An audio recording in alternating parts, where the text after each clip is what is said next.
Hi everyone, welcome back to my channel. If you are new here and you don't know who I am, my name is Cara, and make sure you hit that big red subscribe button down below to make sure you never miss an upload. And today we're going to be talking about a recent movie that came out, and I'm not one to do movie reviews on my channel, but this is All the Bright Places by Jennifer Niven. It came out on Netflix last night, and if you don't know, it is a YA book of the same name, All the Bright Places, and I have read the book before, and I thought I would do a little comparison of what I thought about the movie compared to the book. I think I might have a review of this book on my channel. If I do, I will leave it linked down below, but if you've watched this movie, let me know in the comments down below what you thought, and if any of your thoughts are similar to mine. But without further ado, let's get into it.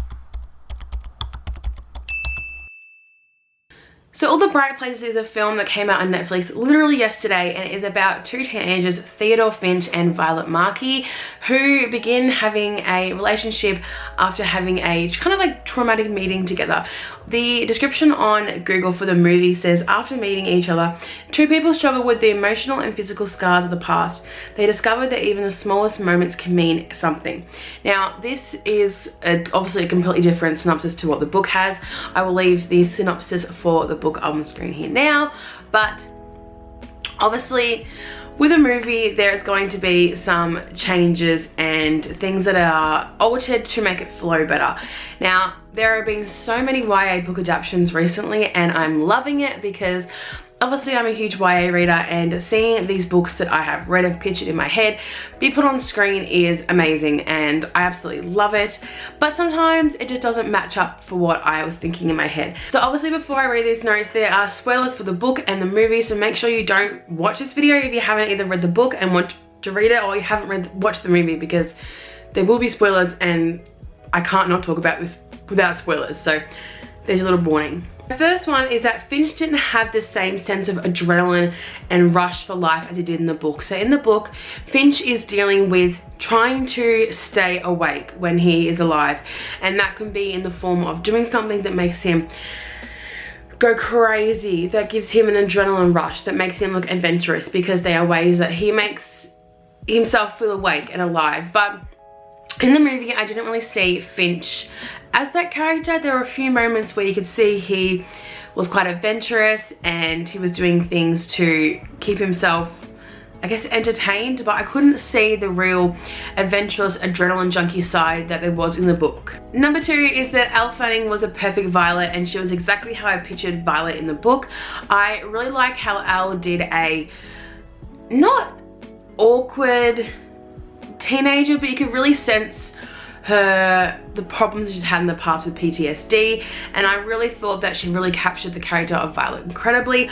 I don't actually think that I pictured anyone like a specific actor as Violet, but when I saw the casting, I really could see that visually from what I read. Number three is that I pictured Finch completely different. Now, I know there was a huge uproar when the casting of this movie was announced, and the way that Finch is described in the book is a real lanky, tall, black hair, kind of not, you know, pale, emo kind of kid. And Justice Smith, while he is an amazing actor, I just didn't see him as Finch. And the way that I pictured Finch as I was reading the book was the guy here. Now, if you know who this is, he is Finn from My Mad Fat Diary.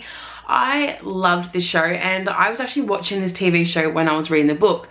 So I think I had that mental image in my head, but I really had this sense of a bad boy kind of motorbike style guy. You know what I mean, from the picture of what he looks like, but I just didn't see that character in Justice Smith that I did from the book. So number four is that the beginning of the movie felt really slow for me. I understand that in a movie like this, you need to set up the characters and their backstory, but I felt like the beginning was really slow, and it took maybe like 45 minutes to really get into the story and to see the character's personality actually come out. I felt the start was very bland, but maybe that's just me, I don't know. Number five was one of the ones that I instantly thought of the minute the movie started. There was no bell tower scene. Now, if you've read the book, you know that Violet and Finch, they meet at a bell tower where Violet is trying to jump off. Now, the bell tower is such a pivotal thing in the book because it's where they kind of meet all the time when things are going wrong, when things have been hard, and the bell tower was such a like a symbol of, you know, their relationship and the different heights of their relationship and the things they were going through. But there was no bell tower. Instead, they met at the bridge where Violet's sister was killed in a car accident, Eleanor.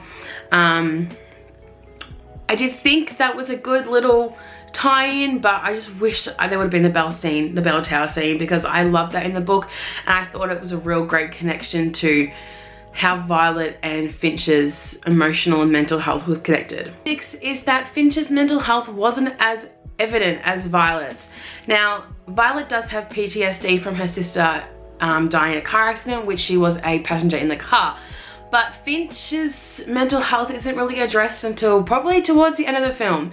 You know that he's got this freak label and that he's described as a bad boy who's got problems and he's dangerous, but there's no real explanation of what he's going through. Obviously, as someone who's read the book, I knew what he had gone through, but I think it took a real while for his behavior and emotional, just all his different feelings and thoughts were actually explained and shown. I think there could have been a bigger tie-in of what Finch was feeling instead of the whole, not the whole movie, but a majority of it just seeing what Violet was feeling. I thought there could have been a bigger focus on Finch. Number 7, I think it is, I'm really glad they included the downward spiral of Finch with the post-it notes and moving into the cupboard. That was a scene in the book that I found really hard to read, and you could see that the character was going through so much and he had no one, he did feel like he didn't have anyone to turn to.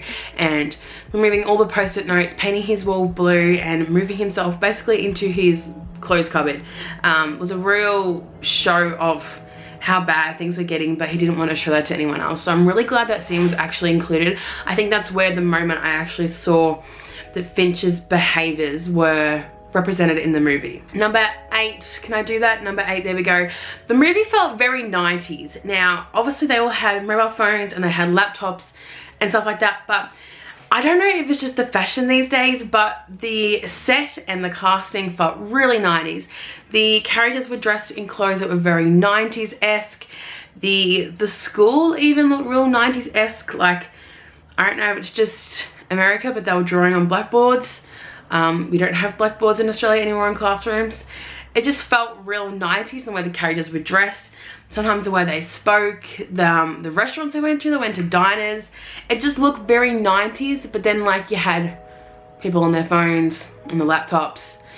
So I don't know if it's just the style of 90s fashion being popular at the moment, but I had a real 90s vibe from it. Number 9, yep, 9, is that this movie unfortunately didn't capture my attention as much as other YA adaptations have. I felt that I could sense myself getting bored a little bit, and I did go on my phone a few times, but it didn't seem to have that flow that other YA books did. I think maybe obviously the content of the book and the movie is quite deep and darker than some other ones, like To All the Boys I Loved Before. It's very rom-com YA, and this is more like mental health. But I feel like it just didn't have the same flow as some of the other YA movie adaptations did. Number 10 is that I found that the trailer actually made the movie look a lot more upbeat than the movie was, and I can see why they've done that, to draw people in who haven't read the book before and to get them interested in the movie. I could see that they're trying to get people who have no idea what the movie's about, make it look all lovey-dovey, happy, YA, teenagey kind of movie, and then the movie actually has a real darker side. So I could see that.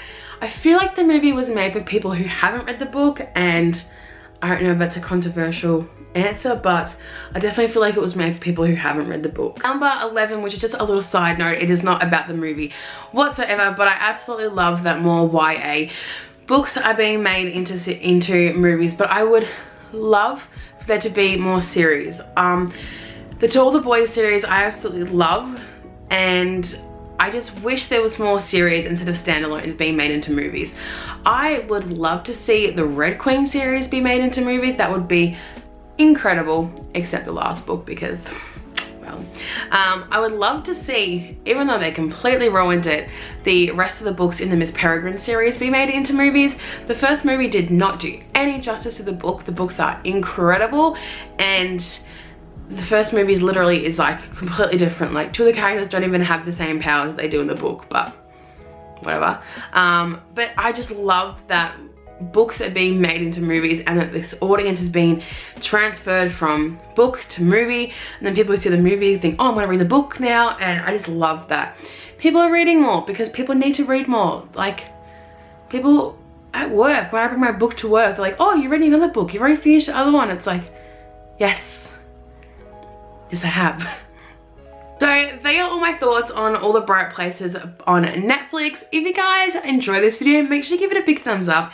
If you have seen the movie, I know it only literally came out yesterday, or it could be today for the US, what time you're watching this. Let me know in the comments down below what you thought, and I want to know what YA book or book in general would you love to be made? Would you like to see made into a movie or a TV series? There are so many I could sit here and list, but I could literally be here for hours. But if you guys enjoyed it, as I said, make sure you give it a big thumbs up, subscribe if you haven't already, and I'll see you all in my video next week.